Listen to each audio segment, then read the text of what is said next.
مجال نہیں تھی کہ تعداد کو گن سکے۔ جو لوگ اللہ تعالیٰ کے حبیب کے ساتھ خالص ہو کر مخلص ہو کر محبت کرتے ہیں تو پھر ان کی آخرت بھی ایسی ہوتی ہے۔ حضرت امام مالک علیہ الرحمہ نے فرمایا تھا کہ ہمارے جنازے تمہارے درمیان اور ہمارے درمیان فرق کریں گے، اور ہمارے جنازے کیا فرق کریں گے کہ جب ہم دنیا سے جائیں گے تو ہمارے جنازے بتائیں گے کہ کون حق پر تھا اور کون ظلم پر تھا۔ اس لیے تو ساری زندگی آپ یہ شعر پڑھتے رہے کہ شاہوں کے تکبر سے بھی دب کر نہ رہا میں، کس بارگاہ خاص کا گدا ہوں میں۔ اب حضور صلی اللہ تعالی وسلم کی بارگاہ کے گدا ہیں، ساری زندگی لوگوں نے دھمکیاں بھی دی، ظلم بھی کیا، لیکن اس کے باوجود آپ دب نہ سکے۔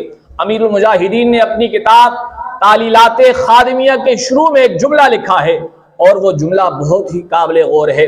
آپ نے ارشاد فرمایا عروج اور زوال تاریخ کا حصہ ہے۔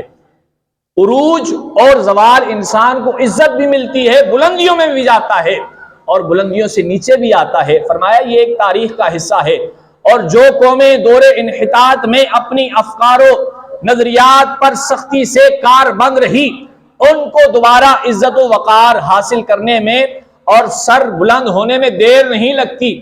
جو لوگ اپنی فکر اور اپنی نظریات کو لے کر ان پر سختی سے کار بند رہتے ہیں، فرمایا کہ ایسے لوگ پروان چڑھنے میں دیر نہیں لگاتے، دوبارہ بلندیوں میں جانے میں دیر نہیں لگاتے۔ اور آگے ارشاد فرمایا لیکن جو قومیں اپنے افکار و نظریات کو چھوڑ کر اغیار کی نقالی کرتے ہیں اور اس میں مصروف ہو جاتے ہیں، تباہی و بربادی ان کا مقدر بن جاتی ہے۔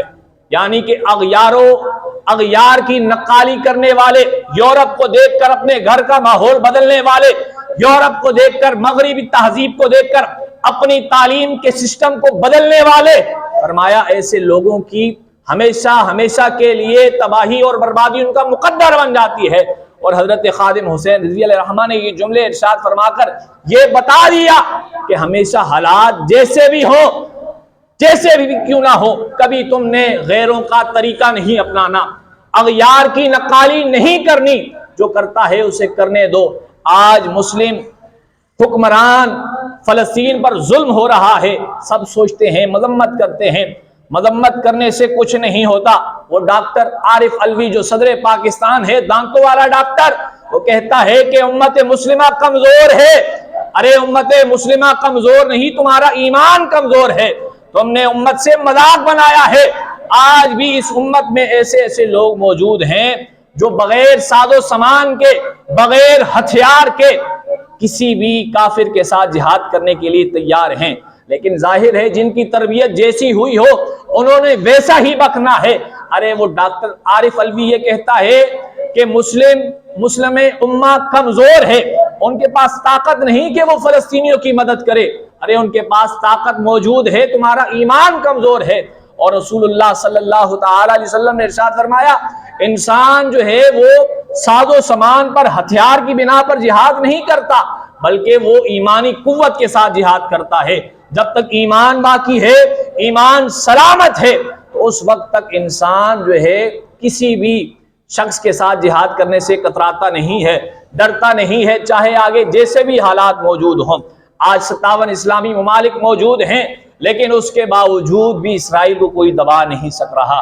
آخر کیا وجہ ہے؟ بات یہی ہے جن کا کھایا ہے ان کے گیت تو گانے ہیں، اور اس کے بعد جو لوگ اس طرح کے ظلم کر رہے ہیں، حضور صلی اللہ تعالی علیہ وسلم نے ارشاد فرمایا کہ جتنے بھی لوگ ہیں جو جہاد کر رہے ہیں، اپنی جانیں قربان کر رہے ہیں، ان کو دنیا کی کوئی پرواہ نہیں ہے، اور ہمیشہ یہ ہر میدان میں کامیاب رہیں گے۔ اگر آج تم لوگ ان کی مدد نہیں کر رہے، لیکن اس بات کو یاد رکھیے گا ہمیشہ یہی لوگ ساری دنیا میں سرخرو رہیں گے، اور یہی کامیابی ان کا مقدر بن جائے گی۔